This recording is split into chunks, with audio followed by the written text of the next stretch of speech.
Hi, I'm Tim. Welcome to our channel, and thanks for logging on. Today, we're discussing the Omega Speedmaster Aqua Terra annual calendar in 18 karat rose gold. You can see and you can purchase this handsome Omega automatic complication with 150 meter diving capability on our website.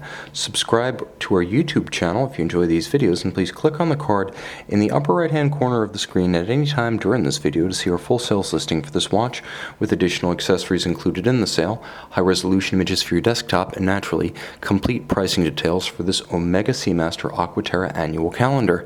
Now, it's not too common that you find yourself with a watch in 18 karat red gold with a sophisticated complication, with gold components in the movement, and yet the ability to submerge to a depth, static test anyway, of 500 feet. But this watch puts it all together.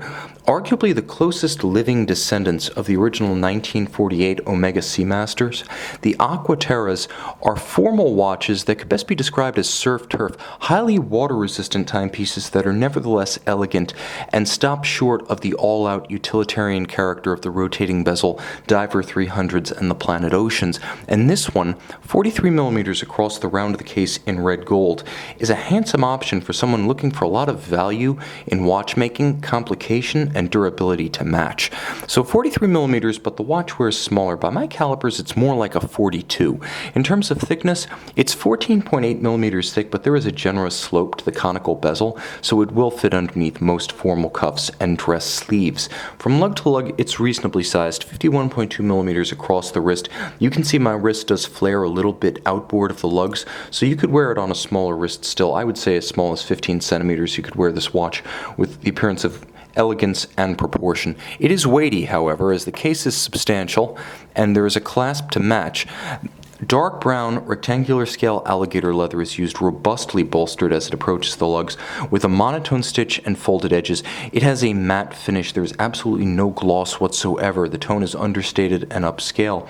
And the same qualities are evident in the clasp. 18 karat rose gold to match the watch, all satin finished for a muted appearance. There's a minderless system inside, and you can see it's nicely engine turned and brushed. Internally, this minderless system tucks excess strap length underneath the body of the clasp to keep the aesthetic of the watch clean with no excess visible and no minder loops necessary on the strap. Of course, twin triggers, this is really how you want to see a high-end clasp made. The twin triggers must be depressed to open the clasp, not friction fit. It provides a great deal of security against accidental opening or droppage once on the wrist. The case is familiar, beveled with satin flanks and polished transitional surfaces. The transitional surface, the bevel that starts from lug and ends at its opposite number, runs through the case band, thinning out as it approaches the bezel. The bezel takes over at the mid-case, polished and conical. It frames the dial that uses Omega's vertically striated teak deck concept design.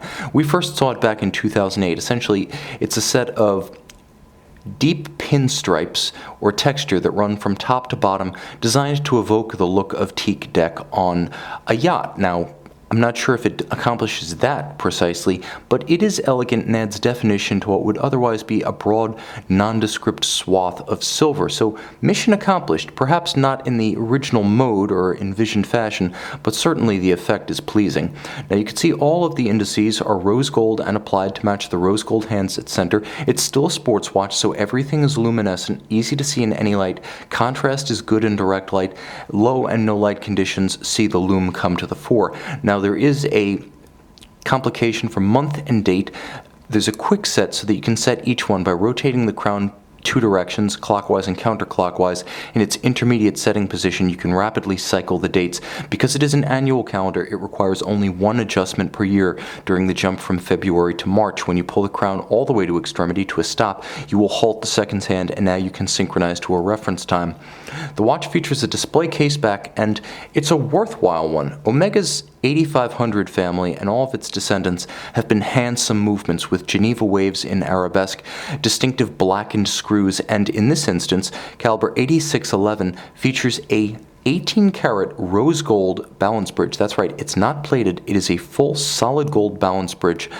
You're getting a little bit of FP Journe flair in an Omega watch, and you're getting 60 hours of power reserve thanks to twin mainspring barrels in series. Not only is that solidly more than the 38 to 42 hours of industry standards for automatic watches, but because of the twin mainspring barrels, it keeps better time from the beginning of the mainspring barrel wind right before exhaustion.